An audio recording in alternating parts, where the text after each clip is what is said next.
બોલીએ સદગુરુ મહારાજની જય।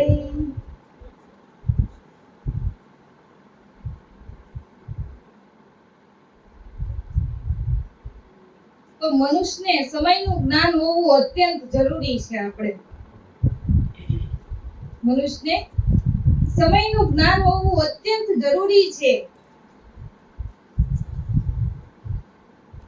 આપણી વાડી હોય એમાં આપણે પપૈયાનું વાવેતર કર્યું હોય,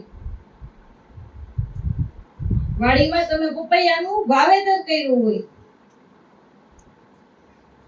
અને એમાં પપૈયા પાકે એટલે એને સમયસર ઉતારીને ખાઈ લેવા જોઈએ। પપૈયા પાકે તો એને સમયસર ઉતારીને ખાઈ લેવા જોઈએ ને। તમે જો સમયસર એને પાક આવ્યું હોય એને ન ઉતારો તો બગડી જાય, ટળી જાય અને પાક આવ્યું હોય અને સમયસર તમે ફળને ઉતારી લ્યો, ઈ ખેડૂત શાણો કહેવાય। પાક આવે અને સમયસર ફળને ઉતારી લે ઈ ખેડૂત શાણો કહેવાય। એમ આપણને આ મનુષ્યનો અવતાર મળ્યો એની અંદર આવા સદગુરુના ચરણેથી નામની સત્ય નામનો ઉપદેશ મળ્યો, ઈ આપણું ફળ પાક્યું કહેવાય। એને ફળ પાક્યું કહેવાય। બસ તમે પાકેલું ફળ હોય એને ઉતારી લ્યો, પાકેલા ફળને ઉતારી લ્યો તો એને વાડી વધાવી કહેવાય, એમ કહે ને। એમ આપણને મનુષ્યનો અવતાર મળ્યો, મનુષ્યના અવતારની અંદર આવા સદગુરુના ચરણેથી સ્થાન લઈ અને મોક્ષ નામનું ફળ ખાવાનો અવસર મળ્યો, ઈ ફળ વાડી વધાવી કહેવાય। એટલે આપણી જિંદગીને સફળ કરી કહેવાય।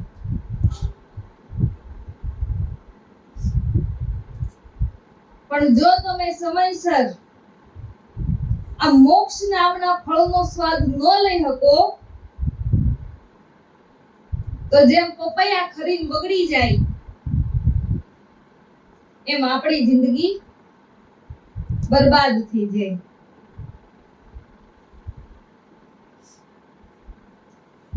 માટે સંતો આપણને યાદી આપે છે એવી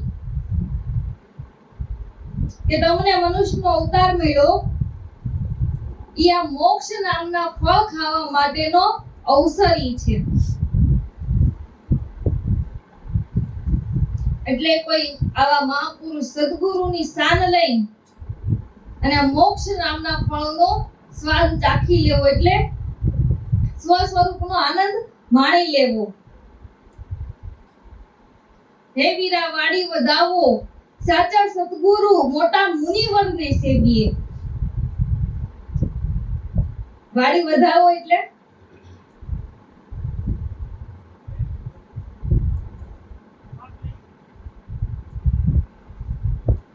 વાડી વધાવો એટલે ભજન કરી લ્યો, ભક્તિ કરી લ્યો અને આ ભક્તિ પદની સમજણ મેળવવા માટે જ આવા સદગુરુ મોટા મુનિવરને આપણે સેવીએ।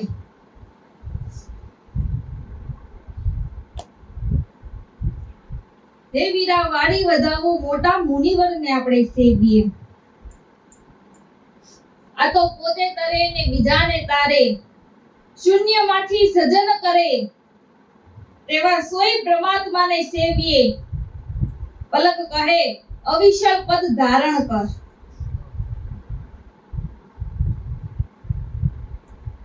જે મહાપુરુષ, જે સંતો સ્વ સ્વરૂપ આત્મ સ્વરૂપ ની ભાન કરી ઈ મહાપુરુષ મોટા મુનિવર છે। જેનું મન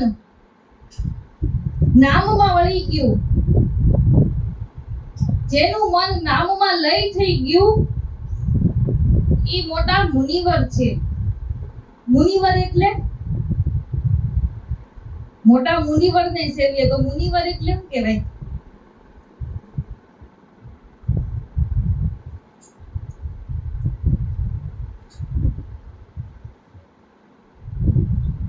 તો જે સંતો છે, જે મહાપુરુષો છે, એનો વૃત્તિરૂપી કળશ નામમાં વળી ગયો, ત્યાં અનુભવની જ્યોત પ્રગટે છે. અને આવા સંતો, આવા મહાપુરુષ, આવા સદ્ગુરુ એ મોટા મુનિવર છે.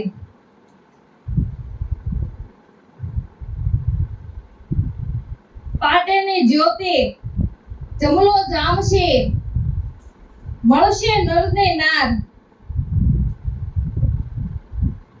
પાટે ને જ્યોતે જમલો જામશે, મળશે નર ને નાર. એમાંથી સત્ય હશે, એ સત્યને સંભાળશે અને કરશે અલખ ધણીનો આરાધ.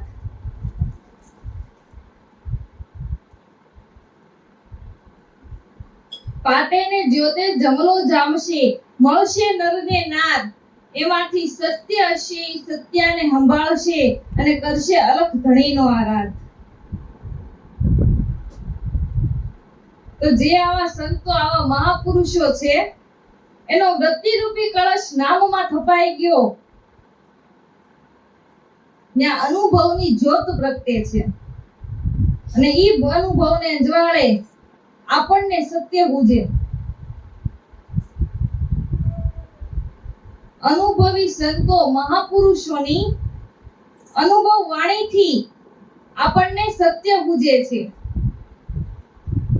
તમે ઘરમાં કઈક વસ્તુ પડેલી હોય ને અંધારું હોય તો તમને ખબર પડે કે આ વસ્તુ અહીંયા પડી છે. પણ દીવો કરો તો ઘરમાં વસ્તુ જે પડી હોય એ હામી દેખાય. એમ આપણા ઘટની અંદર આત્મ સ્વરૂપ, પરમાત્મા સ્વરૂપની વસ્તુ પડેલી છે, પણ ત્યાં અંધારું છે. ત્યાં અંધારું છે ને, આમાંથી કોને અંજવાળું થઈ ગયું? ત્યાં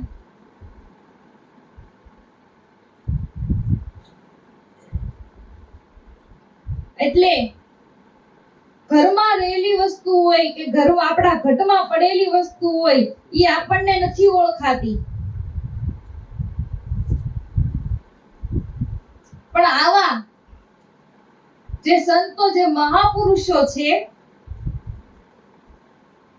જે ઘટની અંદર પહેલેથી જ અંજવાળું થઈ ગયું છે,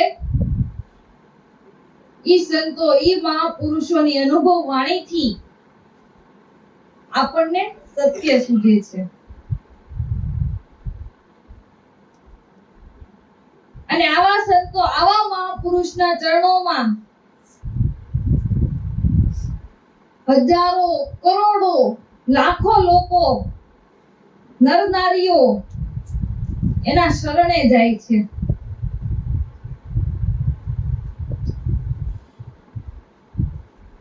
અને સંતના ચરણેથી આ લાભ પ્રાપ્ત કરે છે અને પોતાની જિંદગીને સફળ બનાવે છે.